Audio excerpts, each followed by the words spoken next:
all of this productivity, all of these hacks didn't give you what you were looking for emotionally.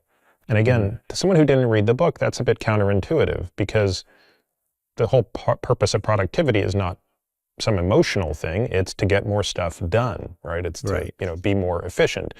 But I think you're tying it back to something that is much deeper at our root as individuals, that really comes down to time and our view of time, and whether we consciously think about finitude or not, subconsciously we are all aware of it at all times. So let's talk a little bit about that, and maybe, we can do it in any way that you find it helpful, but I think that the way you write about it through the lens of evolution is quite helpful, and how we go from, an era when we didn't keep time through the Industrial Revolution, when all of a sudden timekeeping became essential.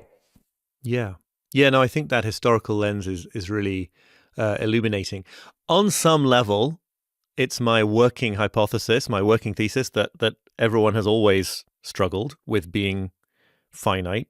We are these sort of unique creatures as humans who are both fully material animals and at the same time can think about and know about the fact that we're going to die one day. So we're in this kind of unique, anguished situation.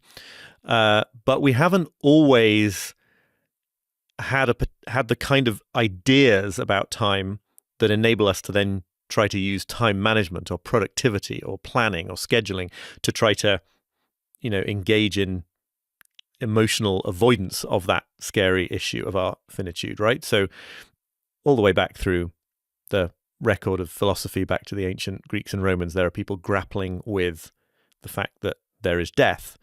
But it's only in a widespread way, with maybe not the Industrial Revolution, but running up to that and certainly beyond after it, that most people were thinking, I think, about time as a resource, right? So it's not just the medium in which your life unfolds. It's like this, it's almost like there's you and there's time, and it's your job somehow to try to handle time in the right way. You feel like you have an adversarial relationship with time, right? Most people feel either hounded by all the stuff they've got to do in the time available, or some people might feel that there's not enough to fill their time with. But all of these things kind of imply a relationship between you and your time, which is actually quite an odd notion once you really start to think about it, the idea that it should be something separate. So I guess at the root of my argument is, the idea that most of the stress and the trouble and the anxiety and the lack of meaning and the things that we encounter in our relationship with time come from sort of pathological versions of this idea that it's something for us to try to use as well as we can, or handle or manage or master.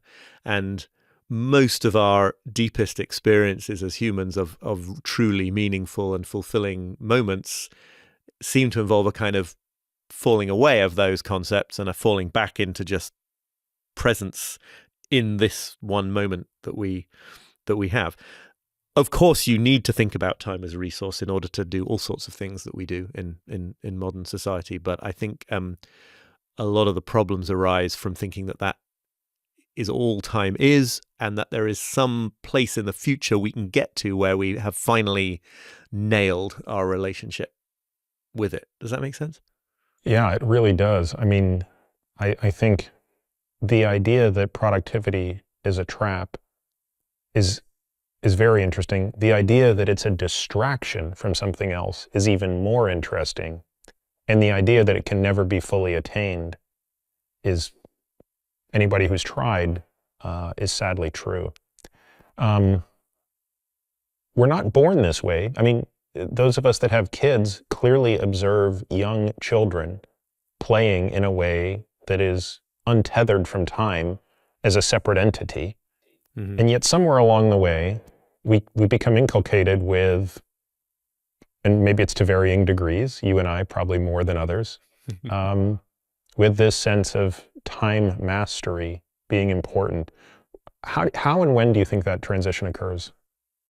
I mean, my assumption is that it occurs in all different ways at different stages. And my son is 6, but I absolutely have seen some glimmers of, his father's unhelpful attitudes to time. So maybe it's passed on in the genes, or in sort of subtle ways that I can't clearly control. So he sometimes gets into this place of wanting to be sort of wanting to know exactly what's happening over the next 24, 48, 72 hours. I think here it's most useful, though, just to look at a perspective that much kind of psychotherapy and depth psychology would point to, which is that, in various different ways, as we grow up and as we are raised, even when we're raised by basically excellent parents, there are things that are missing from our sense of things that give us less than a sort of completely comfortable, secure sense of self-worth, and of everything being absolutely fine in the world. There are people who have this much more extremely than others, but there's something that you're trying to fill, right? By the time you're a young adult, there's something that isn't quite ideal there. And I think that we use all sorts of things, and obviously some people use substance abuse and all sorts of other things to try to grapple with these things that feel like they're missing.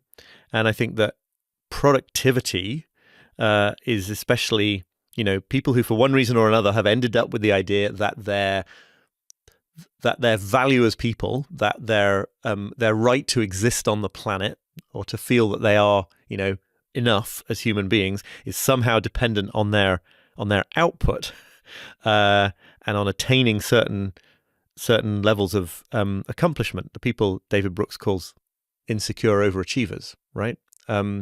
Which is I think a great phrase and sums it up well. I think they're the ones who are naturally drawn to this idea that they've really got to try to double down on the technologies of time control to try to get as efficient as they can and process as much as they can. There are, of course, other people, we know them, right, who for some reason are deeply psychologically invested in not accomplishing things, in making themselves feel that they're not part of that whole, process of accomplishment, of becoming sort of a slacker in a very sort of proactive and deliberate way. So I think in all sorts of different ways, we're just trying to plug in a lacks. And the problems with that are going to manifest in different ways. The obvious problem with productivity as a way to get to that kind of state of peace of mind is just that there's a complete baked-in mismatch between being a finite human being and existing in a world of effectively infinite possibilities, right? Infinite emails you could answer, infinite ambitions you could have, infinite places you could go.